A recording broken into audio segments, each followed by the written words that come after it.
Good morning. Welcome to the Celtic Way Morning Briefing Live. I'm Tony Haggerty at Haggerty10 Twitter handle, as you know by now, and I'm joined today by Aidan Macdonald at Aidan C. Macdonald. It's Friday, February the 17th. Aidan, how are you? Yeah, I'm good, Tony. How are you? I'm good. Jerry morning all. Tony slept in again. There you go, eh? They don't miss a trick, do they? They don't give you any respite, Aidan, but there you have it. Now, first things first, going to do what we always do in the morning and direct you to our ticker tape and also the deals that we've got going. And you've got to get involved in this, guys, because time's running out. The deadline for entries for this is Tuesday, February the 22nd. Is that right, Aidan? Just check that. It's Tuesday. Sorry, it's not. It's Wednesday, the 22nd, midnight or 11:59 on midnight on Wednesday, the 22nd of February. You know what I'm going to say. This is a deal open for new and existing subscribers. We're giving away 2 tickets for Celtic Rangers League Cup final, Sunday, February 26th. You could be there along with a friend, courtesy of the Celtic Way. And if you're an existing subscriber, fill in the form that will drop in your email inbox, send it back, you'll be in the draw for the tickets. And if you're a new subscriber, you can see there £1 for 3 months, unlimited access to everything we write on the website, and it's all for a touch of a button, click of a button to subscribe at www.celticway.co.uk/subscribe. You've got to be in it to win it. 2 tickets to give away for the final, Aidan. What a prize that is. Yeah, it's an excellent prize, and obviously as well as the tickets, you get access to all of our sort of content anytime you want, really. So you've got big interviews conducted by yourself, Tony, tactics pieces, scouting pieces, and so much more. So get yourself involved if you're not already subscribed. And as we always do, we say thank you to our sponsors, SENECA, and the Celtic Way Morning Briefing is now sponsored by SENECA Medical Group. And SENECA are the #1 hair transplant company in Europe, and they offer innovative hair restoration treatments. And you can find out more about SENECA via the links in the description of this video. So we say thank you to SENECA. Now, Aidan, Celtic. We touched upon it yesterday. They play Aberdeen tomorrow, and lots of possible selection dilemmas without going too much into our predicted 11s or our predicted XIs, as you call them. We quite like the predicted XIs, but where do you see the dilemmas being? I think the first one is obviously, we touched upon it yesterday, but maybe touch upon it more in depth now. Centre forward, Aidan. Is he going to go Daizen Maeda, or is he going to go O, or are you going to go Daizen Maeda through the middle, or O, or do you not want to say too much? I think in terms of this one, it's all right to sort of have a wee insight into both our predicted teams, but I think probably for me it'd probably be Maeda, just because firstly he has got more experience really than O, maybe not as much experience playing that position through the middle, because I know obviously that's always been O's position, whereas Maeda sort of for Yokohama F Mariners and then for Japan he has played through the middle at times, but he's more been a sort of left forward or even occasionally off the right wing. And since he's been at Celtic, it has been more of a sort of winger role. But you know, he has done a job there at times for Celtic, and obviously he was it like only a couple of minutes after getting put in the middle against St Mirren, he scored, didn't he? So very much instant impacts. For me, just because O is still sort of working his way in, I think it would be Maeda, to be honest, Tony. I don't know about you. Would you rather have the big man? I would probably err on caution and do Maeda, but Derek Crawford coming in, there's his team: Hart, Johnston, Cameron Carter-Vickers, Starfelt, Greg Taylor, Hatate, Callum McGregor, Aaron Moy, Daizen Maeda, O through the middle, and Jota. Well, that's his start 11. Celtic signed O to play centre forward, so if he's fit enough, play him. That's what Derek Crawford's saying. So yeah, it's going to be one where it's it will divide opinion. Maeda to start, O coming on with 30 minutes or so to play earlier if Celtic are strolling. Alistair Jackson, O might start in his opinion. Maeda all the way, says my ball, gearing up for the cup final. And Ozzy agrees with you, Aidan. So curveball. If Kyogo's fit, he starts. Well, we spoke about that the other day. I'm inclined to just leave Kyogo completely, so that if he is fit, then he'll be fit for the cup final. And but I would have him on the bench just for the boost factor. Alan Wood says Ange will go Maeda or will get 30 odd minutes. And so lots of Kevin Ferrier coming in, Haksabanovic, Maeda and Jota, his front three. Scott McGill, they're all going for their predicted XIs, Aidan, as you would call them. Hart, Johnston, Cameron Carter-Vickers, Starfelt, Taylor, McGregor, Hatate, O'Reilly, Jota, Abada, Maeda, and he's even went a 3-0 Celtic. So there you go. John Hill coming in. Keep your comments coming, guys. Enjoy this. Playing Maeda down the middle, tried and tested, bring it on, hopefully after they're a couple of goals ahead. Lots of school of thought thinking like yourself, Aidan, with the tried and tested with Maeda and to come on if the game has been put to bed, or indeed if they need a goal. That seems to be the thinking amongst the Celtic supporters. But lots of people, a couple of people also saying that O was brought in as centre forward, so no harm in playing him. Yeah, I can understand that point of view. It was just because he hadn't even really started the game yet. That was why I was rating him to go for Maeda, and the fact that is who Ange transitioned to at the weekend. Last weekend against St Mirren. Yeah. I know it was obviously quite early in the tie when Kyogo went down. Maybe it would have been different if it had been the second half, etc. But I just think the fact that he trusts Maeda, he's played there for Japan in the World Cup, etc.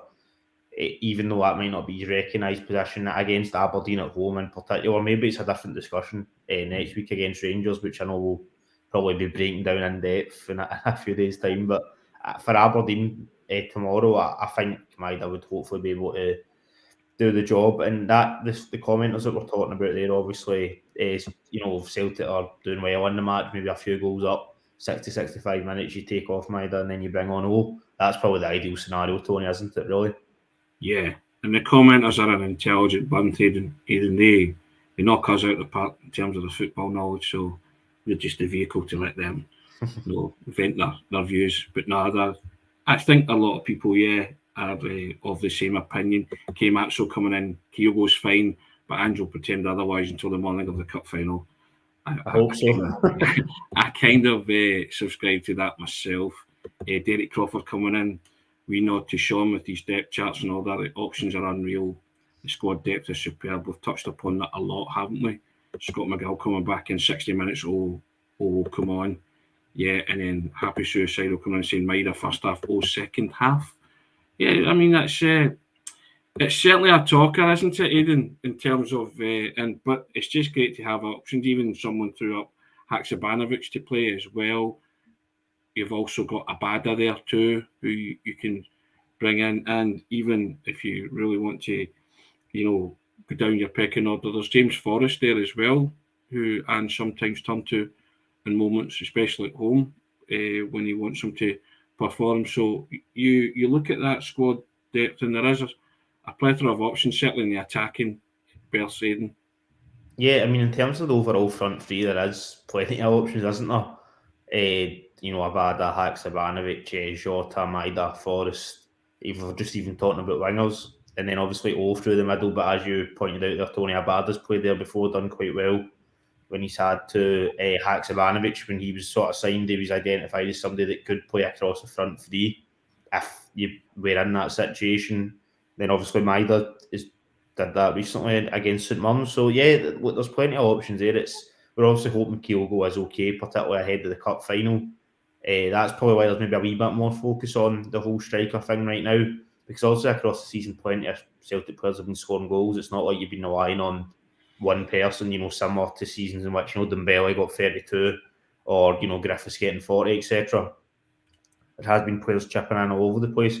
And it's probably one of those ones that if the cup final, without looking too far ahead, if that wasn't coming down the line, maybe it was still a few weeks away, or, the next derby maybe wasn't the cup final, it was the league game, you maybe wouldn't even be thinking that much about Kyogo. You'd maybe be going, well, he's played a lot this season, put in plenty of minutes, maybe just give him a wee break if he's got a knock. But obviously, it's the fact that game is coming, that is in the back of your head, right? Potentially, whoever Ange starts this game, that could then be your main striker for at least the start of the cup final. So that's probably why there's the added focus. But yeah, the depth's excellent, Tony, and I'm sure whoever comes in there will do a good job.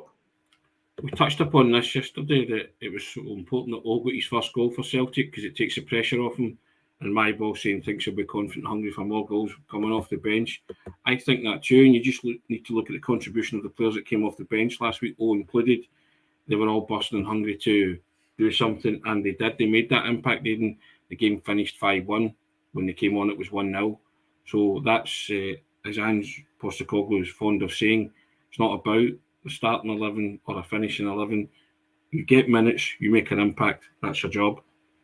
Yeah, I mean, the St Mirren game pretty much proved that philosophy, didn't it? All the subs contributed. I know Haksabanovic didn't score, but I actually thought he did quite well when he came on, just in terms of his touches and causing a danger from the wide areas. And then obviously Hattati scored too, and O'Reilly scored. So yeah, sorry, as well scored. So all the players did contribute coming off the bench, which is positive because between now and the end of the season, there's obviously going to be a lot of football to be played, particularly if Celtic remain in the Scottish Cup after the quarter-final against Hearts. So there's going to be games that you're maybe not always going to be winning when these substitutes are coming on. It could be drawing or you could be losing. So having players coming on and contributing off the bench is really important. Yeah. Just an aside here, Kevin Ferrier keeps coming and he doesn't know why he's getting the forum, so he wants to put in a draw. Kevin, can I ask you to email either myself or Sean? Probably Sean would be better, with the email address that you subscribed to the Celtic Way with. Isn't that right, Aidan? I think that's what we need. Yeah, that's the process. Yep, that's what Sean was explaining. So if you're just able to email either Sean or Tony, they should be able to sort of get in contact with you and hopefully be able to sort it from there. Yeah, if you email us with your email address that you subscribe to the Celtic Way with, we'll try and sort that out before Wednesday's deadline. So if anyone else is having those problems, email myself and Sean with the email address that you signed up to the Celtic Way with. Thanks very much, and hopefully you'll get sorted and you'll be in that draw. Now, Aidan, I've just coming on to this. Jason Mudgard has thrown up another potential question or dilemma or quandary for Ange Postecoglou. It's one we were going to talk about. Actually, another selection question is Aaron Moy versus Matt O'Reilly. Thoughts? Well, Jason, I think both of us have our thoughts on this. Now, my thoughts are I love O'Reilly as a footballer, but I think on current form, you have to keep Aaron Moy in the side. But I was delighted for O'Reilly last week that he got his goal. That was a wee weight off his shoulders, and I'm just delighted that O'Reilly looks like the player who's going to contribute again, and it won't be long before he's tapping on the door to get back in the side. But on current form, Aidan, I'm going to say Moy, Aaron Moy. I think you're probably of a similar opinion, or maybe you're different. So obviously I wouldn't have any issues with Aaron Moy starting, and I've been championing him for a while. I remember before the Ibrox game, I was saying, I did want him to start, and then he came on, did quite well, and really since then he's kicked on, hasn't he?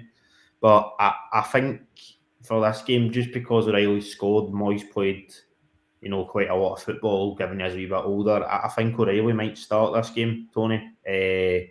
But I wouldn't have any issues. It's not one of those ones that, you don't have this for any position, really, given the strength of the squad, but you see the team sheet and you go, oh, we're really at a disadvantage now because so-and-so's not playing. There are also players that you kind of always hope to be included, maybe McGregor, Carter Vickers, Kyogo when he's fit. But the majority of positions don't go, oh, that's us at a real disadvantage because so-and-so's not playing.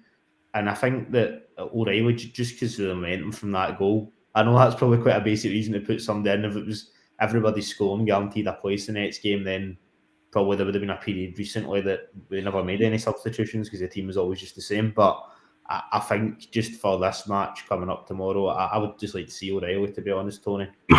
Fair enough. That's a good call. Derek Crawford, Moy 100% for him. Scott McGill, Moy's needing a rest. And blind as a bat, O'Reilly for the Aberdeen game, but Moy for the final. Scott McGill come back in with the same save, Moy for the Rangers game. So I guess it's another one that's dividing opinion. Aidan, Michael Ross saying wrap Moy up in cotton wool and keep him safe for the cup final. And Alistair, Jack, Calmac, O'Reilly and Rio Hattati are our best three in the middle. So rotate up top. He's saying Fast Tank says play both Maeda and O through the middle. There you go. They would cause carnage. And Jerry Rose asking, you in somebody else's house, Tony, different background. No, I'm in my own house. I'm just in the spare room. So there you go. It's a bit of feng shui going on in the window there, as you can see. Some things the windows at that side. See, you like to keep everybody on your toes, but you notice these things, guys, don't you? But the garden's all done. The Tony Towers is all sorted now, so be no more drilling et al. Aidan. But yes, lots of opinions on Moy and O'Reilly. You're going for O'Reilly because he's got the momentum of having scored his first goal this season last week. Beach Boys coming in, people talking Moy up as the Aussie Messi. I wouldn't go that far. They're just enjoying what he's producing. He's been phenomenal, and you could argue that even though O'Reilly scored last week and Moy did have a bit of a quieter game, you probably couldn't argue too much that taking Moy out would be a bit of a surprise decision just because of how good he's been. I mean, every single game really up until the St Mirren one, it was assists and goals pretty much all the time, and his control in the game was excellent. Even that game last weekend, he didn't play particularly bad. It was just quiet. It was a wee bit stuffy until Haggerty got the penalty, which obviously I know you and Sean spoke about at the start of the week. It was just one of those games the way they can sometimes go. But look, if Moy was starting, I think everybody would be quite happy with that. And obviously we don't want to look too far ahead, but it probably is then a different discussion for the cup final next week in terms of that midfield. I'm probably in the sort of team I'm thinking of, which won't reveal too much also with the predicted 11 still to come, but that I'm probably, I know Ange wouldn't be thinking like this and he wouldn't want any player to be thinking like this, but you do have sort of one eye on the cup final next week. It's just the way it is, isn't it? I'm sure. Human nature. Well. Yeah. A 420 somewhere coming in with these title, Aaron Moy, and if you saw the Valentine's Day messages the other day, he even had a goat singing it himself, didn't he, Aidan? So there you go. Scott McGill laughing at me, laugh out loud. Tony's been sent to the spare room. Well, I've not been sent to the spare room. I've voluntarily gone into the spare room. But there you have it. And for those asking about the Greg Taylor song, I spoke to my father. I think it's still a work in progress. We'll get back to you on that on Monday. The whole weekend then, do you know what I mean? Jerry Ross saying the spare room's in the doghouse. No, I've never been in the doghouse. I'm quite a kind of mild-mannered janitor, as you can see, guys. It's all good. But the Trips miss nothing, Aidan, do they? They miss absolutely nothing. But yes, we are quite content that if either Moy or O'Reilly start tomorrow, we're happy with that, Aidan. Doesn't really affect the balance and structure of the team too much. Yeah, given that it is an important position, obviously, but given it is just one of the sort of midfield three, I like to think it wouldn't affect the balance too much. And I'm sure if it does, it'll be an instant swap at half time or whatever, or early in the second half. I've seen that way, and you can be not afraid to make changes at times. So, yeah, I don't think it would disrupt the team too much if either one of them played. My preference just for tomorrow would be O'Reilly. We did score a cracking goal waiting to get off the mark. So, Alistair Jack saying Haksabanovic, Abada and O tomorrow. There you go.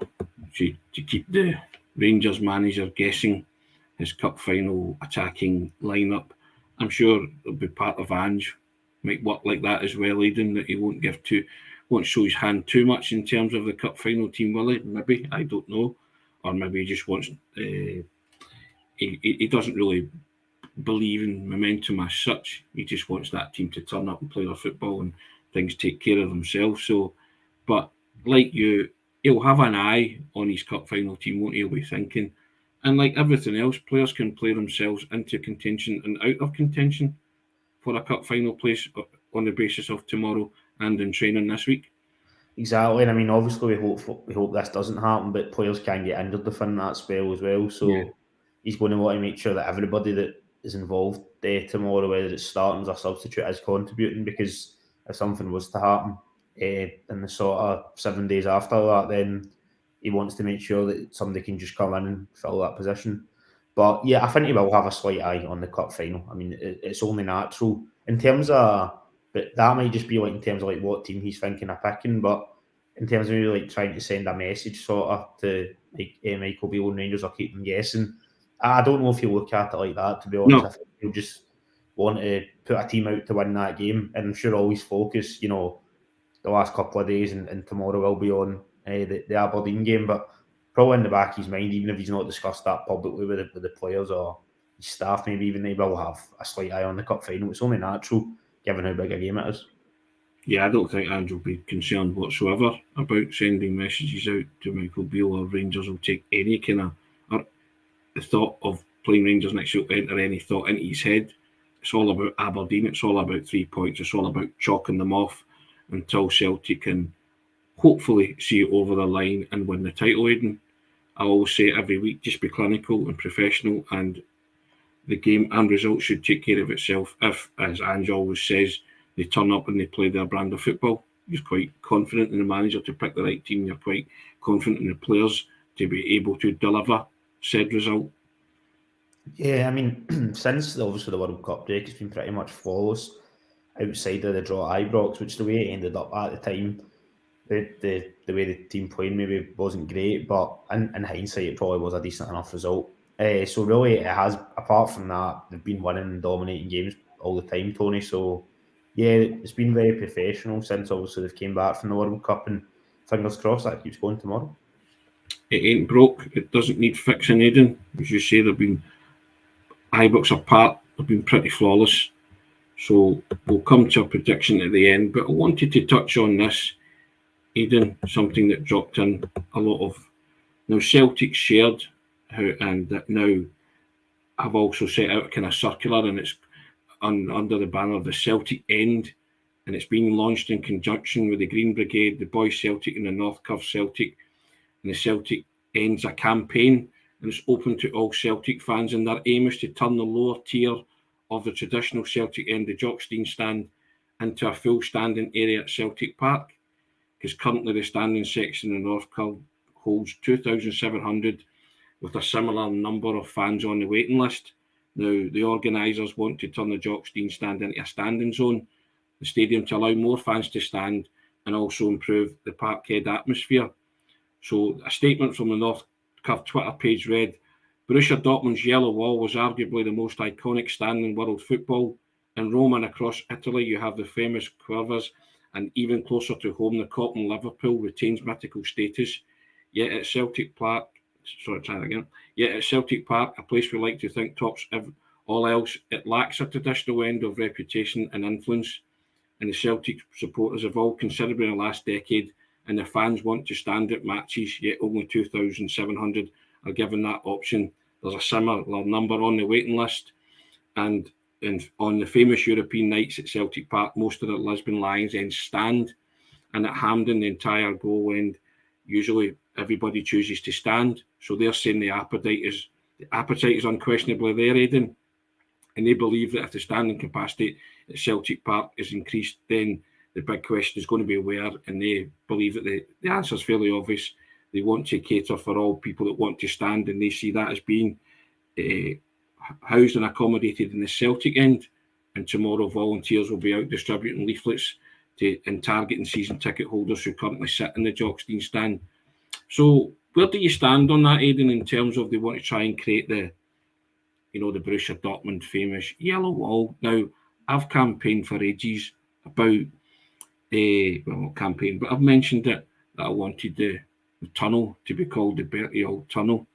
But if they're going to have a wall, call it the Bertie Wall, can't they? Hey, boom, boom.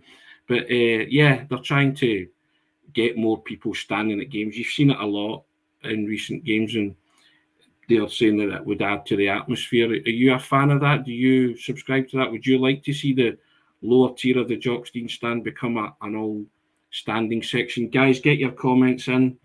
I want to know your thoughts on that as well. Yeah, I think it would be a good idea, to be honest, Tony. I think it would improve the atmosphere, and a lot of fans do stand at games anyway. Yeah. I know Hampden is a different example, but you know what it's like when you go to Hampden. I was there recently for the St Johnstone game, and people do always stand. And I know that there will be exceptions. Maybe if people have got younger kids in that section, it might not suit them wanting to stand the whole game. I get that, but obviously the club, if they were doing that, they would have to offer an option if somebody wanted to relocate or Yes. an alternative. That would need to be worked out. So I understand people may have a concern about that, but I think it's a good idea personally, and I have no doubt that it probably would improve the atmosphere. I mean, you've seen, I know it's obviously been a while now, the standing section put in. I think it was just when Brendan Rodgers was arriving the start of the 16-17 season, and it's undoubtedly, in my opinion, anyway, improved the atmosphere. The atmosphere was always good on European nights, but I think domestically, obviously some games are quieter than others, and it can be a cold midweek against Livingston. It's maybe not always the loudest, but you always hear the section in the corner sort of producing, in my opinion, anyway, a really good atmosphere. So yeah, I would be completely behind that. I think it's a really good idea. I'm actually surprised it's not something that's been put forward a wee bit sooner. I know it's been sort of discussed in circles, but I get they were probably maybe waiting for a while, that they had the evidence of obviously the original standing section being successful. But yeah, I think it'd be really good. I mean, just in terms of obviously the Dortmund thing, you're probably never going to be able to recreate something like that. That's iconic. It's been like that for years. You're never going to be able to probably get it to that level. But if you can get something kind of similar, or even like a first, obviously until like the majority of stadiums or all the stadiums, in Britain became seated, if you could get a sort of first in terms of a certain amount of fans standing in the stadium from that point of view in the standing section, then I think that would be quite good. I would be all for it personally. Now JP comes in and says a green wall in the old Celtic End would be magic. B says we just need a new 3-tier south stand built from scratch.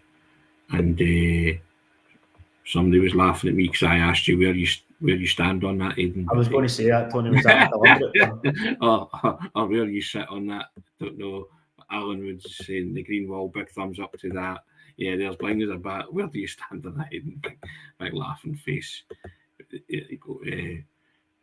Fast Tank call it the Bobo Baldy wall. Or you could call it the Fraser Forster wall. He was called the Great Wall, wasn't he? The La Gran Muralla.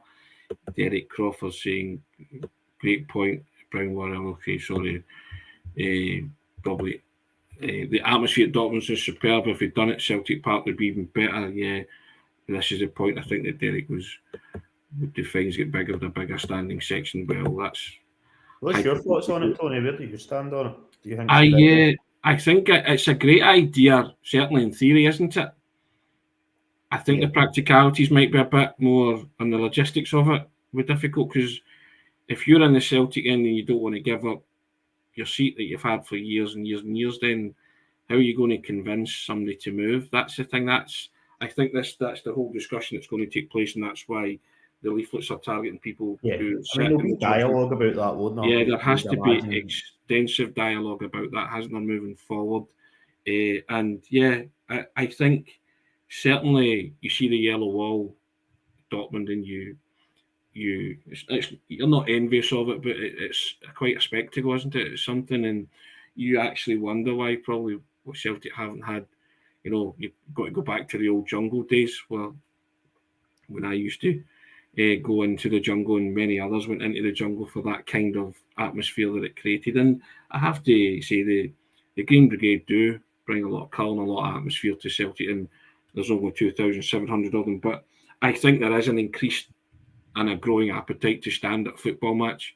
And I think the waiting list as well, Tony. There's obviously at least another few thousand people that are interested in doing it. Yeah, and I think if you're going to enter into serious discussion and dialogue about this, you've got to be adult about it and treat people like adults. There's adults wanting to stand at a football match.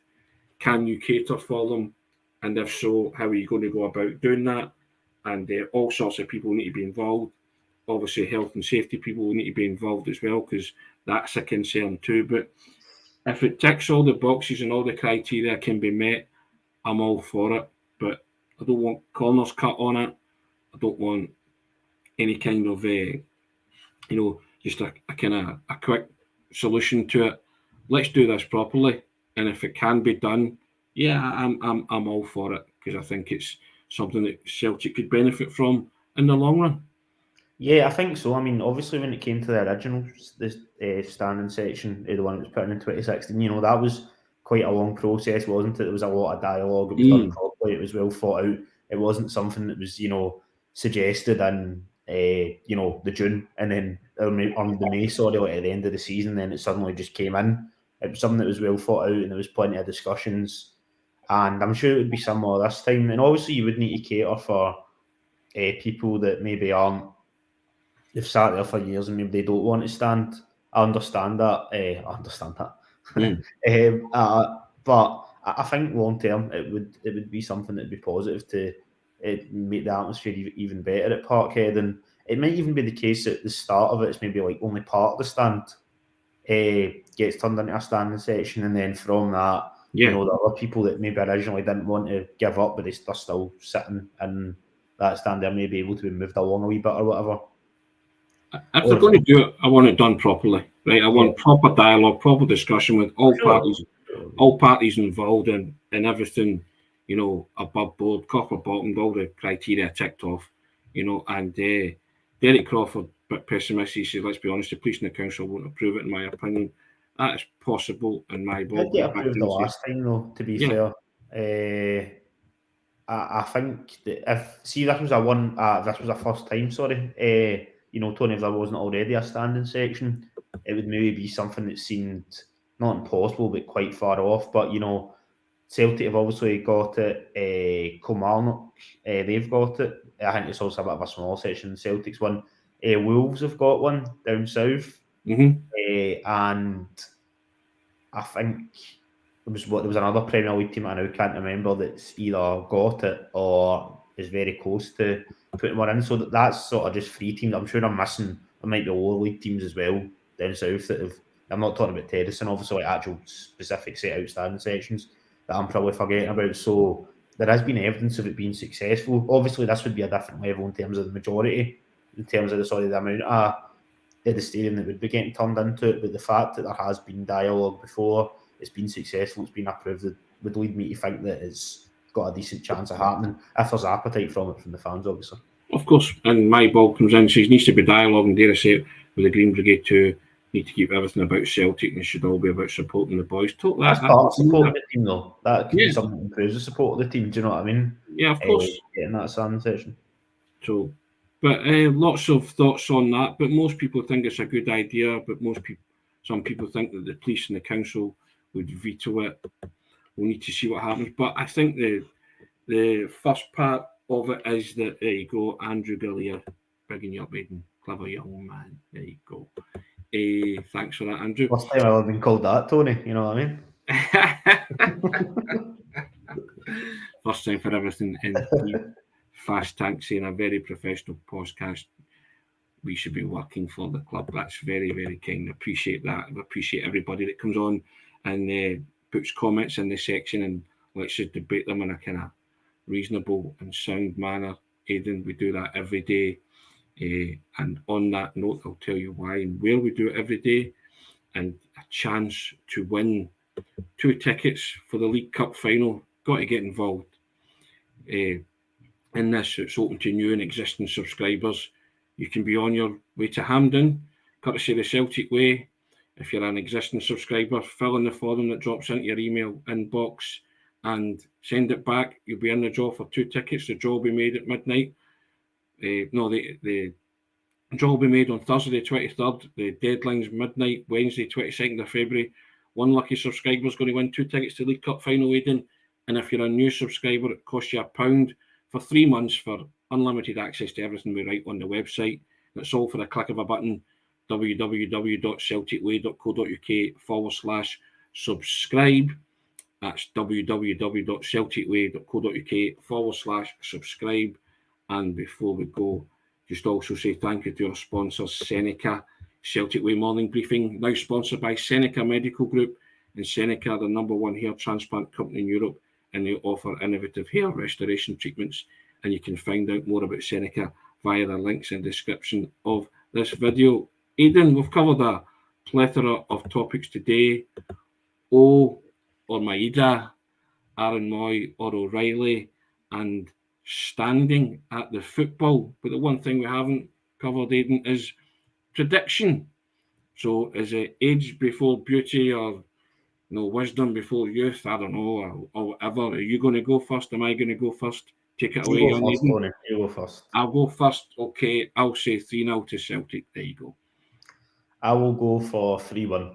Same prediction that I said for the St. Mirren game, which, as I was messaging you when I was at the game, Tony, for a while, I was very smug. I thought I was going to do it. And then, of course, you were indeed. I think it was like 2 minutes later, O'Reilly scored, and like 3 minutes later, Haggerty scored. So I didn't put it on anyway. So no money was lost. But yeah, 3-1, I'll go for, Tony. It didn't go unnoticed by your colleagues, i.e. myself and Sean, who were killing ourselves laughing when the smug grin was wiped off your coupon. But that's neither here nor there. But yes, 3-1 tomorrow, Aidan. 3-0 says my good self. Guys, what's your 5-0 says Michael Ross, 4-0 Jerry O'Raw, 2-0 Blind as a Bat, 7-1 Brian Warrior. There you go. Oh, what a night. 3-1 Jamie Young agreeing with you. Fast Tank saying, cheers, Tony, you're welcome. Nah, you're very kind. We couldn't do it without you guys. We love the interaction. We do it every day, 10 o'clock-ish. Some people dig us up on that. 2-0 The Hoop says Ben, 515 K-Maxwell, 3-0 Alan Woods, 4-0 Happy Suicidal. Starting 11, we'll do that in the predicted lineups. That'll form the newsletter, and you can read all about that on the website tomorrow. Will McMillan, 6-0. There you have it. And JP says Robson will have them well organised. A tight 1-0 to Celtic. Common denominator there, Aidan, is that they all think Celtic are going to win. So there you have it. Well, result dependent, Aidan. I always say it. Have a wonderful weekend, guys. If you're going to the football, enjoy it. Hope Celtic produce their brand of football, as the manager says, and tick off another one on the way to hopefully retaining the Scottish Premiership title. But yeah, it's always result dependent. But if you're going along to Paradise tomorrow, enjoy the game. Aidan, first class. You're a very clever young man, Aidan. Did you know that? Hey, take the I think you should just keep saying that, Tony. I'm a big fan of that, I've got to say. Indeed. Guys, thank you so much. Have a great weekend. Aidan, take care. Cheers. Speak to you all soon. Cheers, guys.